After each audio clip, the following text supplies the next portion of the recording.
Welcome back to the channel, everyone. Today, we are going to be continuing on in our series about the badly geared batch. In today's video, we are going to be taking on General Grievous. For those of you who have not seen our previous video, what are we trying to do here? We are trying to take all Gear 11 Bad Batch characters still at 3 stars and seeing what they are capable of beating normal team-wise. We're not going up against other Gear 11 3-star teams. We're going up against other Relic and Gear 12 teams. In our last video, we looked at Geonosians, and today we're going to be looking at General Grievous, just to try to find out what the viability is. Like I said in the last video, this is not an in-depth counter guide.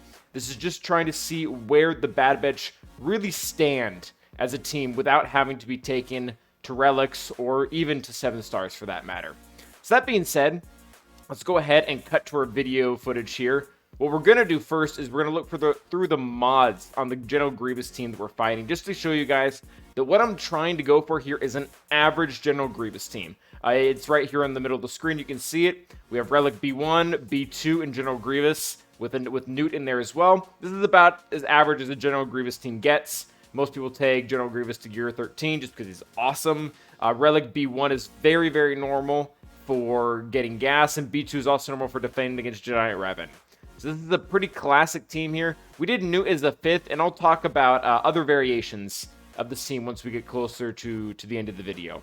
But that is the team, and they are modded really well. I would actually say this modding is above average. Like GG, he's modded for pretty much full health and right up to 220 speed, which is exactly what you want. You can't get a lot better than that, at least for general use. B1 is modded correctly as well. Speed, potency, offense, it's all there as well. Newt is pretty basic, just speed, nothing to write home about, but that's how most Newts go.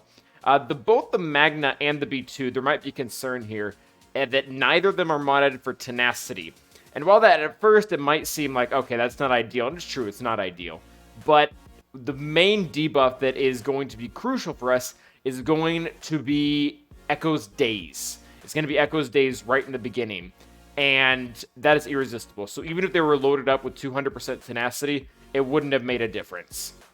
So let's go ahead and get into the first battle here. I am going to try them undersized first. That's always what I'm going to try to do. And the strategy is pretty simple, similar as Geo's. We're going to throw up the debuffs first, and then from here we're going to try to stun everyone. At least I believe that's what we're going to do. Yeah.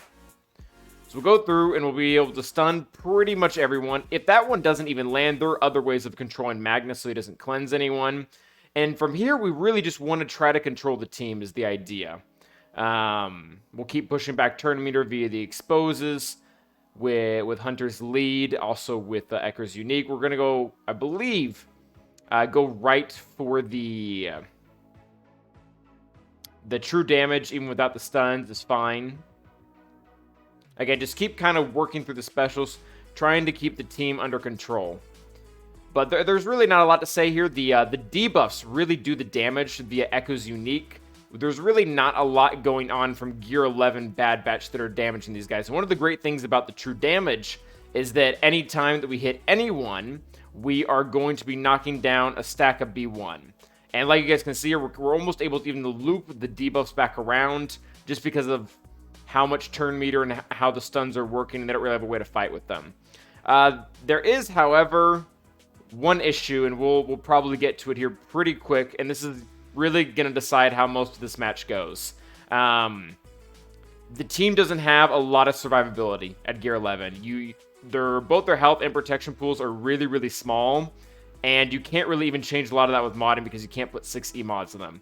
So you guys just saw that was a complete fail.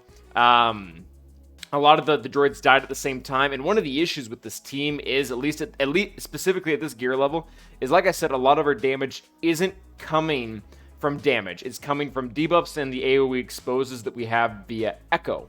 And the reason why that becomes a problem is because it's very, very hard to kill them at different times, because we're decreasing their health and protection by the same amount of numbers because we're killing them via debuffs and exposes rather than being able to just focus one down with attacks from a character. So I tried to put Barris in here to see if she could help cushion the blow. Although she is only Gear 12. That's really important to say. Maybe the performance... actually, that's a lie. The performance should be at least a little different if she was at a higher gear level. Specifically Relic. So we're going to go ahead and we're going to try the same strategy we tried before, trying to avoid that initial problem of everyone kind of dying at the same times and there not being any way for us to not recover from the damage. The idea of Barris here really is that she heals when people get crit, and because of General Grievous' lead, they have a tendency to crit a lot. That being said, we're still going in, doing things as normal, keeping things under control. It's going pretty smoothly for the most part. Getting our extra buffs out there, kind of getting things going. And then we kind of start to run into the same issue with this team as well, even despite actually having a 5th in the team, rather than trying to undersize it. I'm trying to be really careful with my hits here right now, just so that we can keep the team under control without having everyone just die on us. And for the most part, it goes pretty well until it doesn't. And then GG gets off his multiple AoEs. And again, there's no way to recover with a 5th or without a 5th. I even tried, I tried to put shock in here as a 5th. When I was choosing 5ths, I was really trying not to choose something too extravagant. Like, I didn't want to put, like, gas or something in here. I'm like, hey, guys, it works. That doesn't work. You had to use a premium character that would have beat it anyway. So I tried to use shock in here, and I definitely might have misplayed here. I really wasn't sure what to do with Shock's turns, because if I called Echo to assist right away, I would proc B2, and he would get buff immunity on people. Really, you don't, in this lineup, you don't want someone to go before Echo, like anyone, because of you need to get the days out on B2 before anything really starts happening. So eventually the team does get going. That was not the end of the world. The Bad Batch are just such a natural counter to not necessarily General Grievous himself as a character, but General Grievous' team. Just everything that they do, everything that the Bad Batch does is a really hard counter to it. But spoiler alert, this isn't going to work either. At the end of the day, the Bad Batch just absolutely need the survivability, because the team doesn't have enough DPS just to gun General Grievous down first, and it doesn't even have a way around the mark, different from characters like Jedi Knight Revan or Django or Boba or Mando, who can avoid taunt.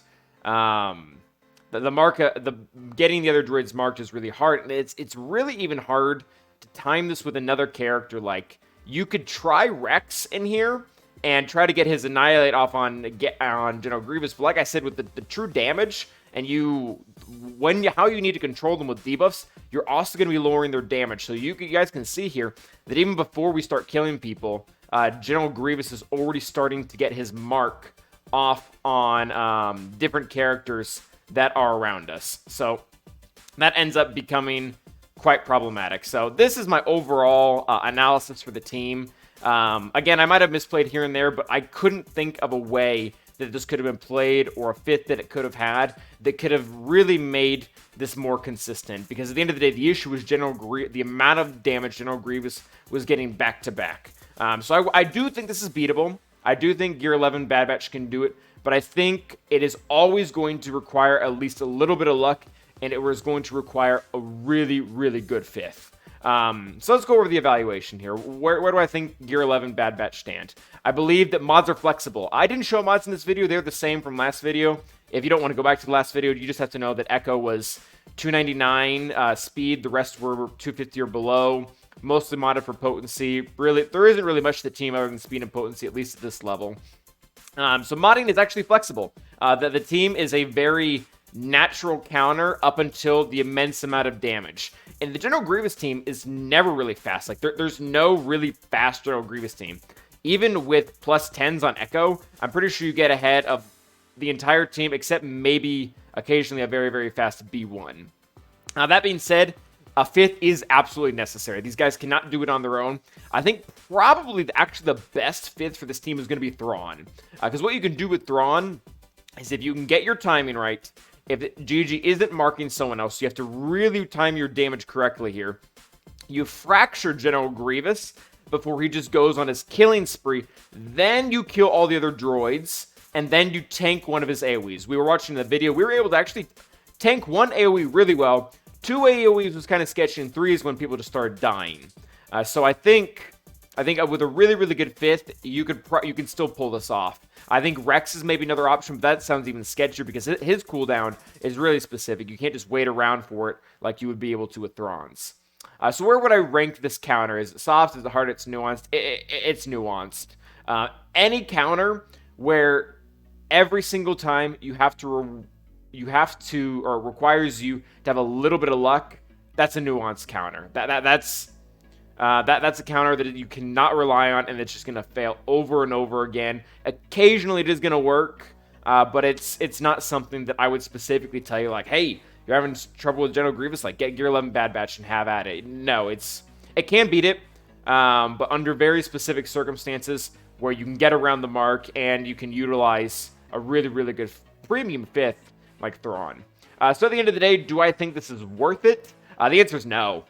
If you're, at least specifically for this counter, if you're wanting to go after a Geonosian counter by getting Gear 11 Bad Batch, I say have at it. Like, it worked perfectly. Or at least good enough. This counter, no.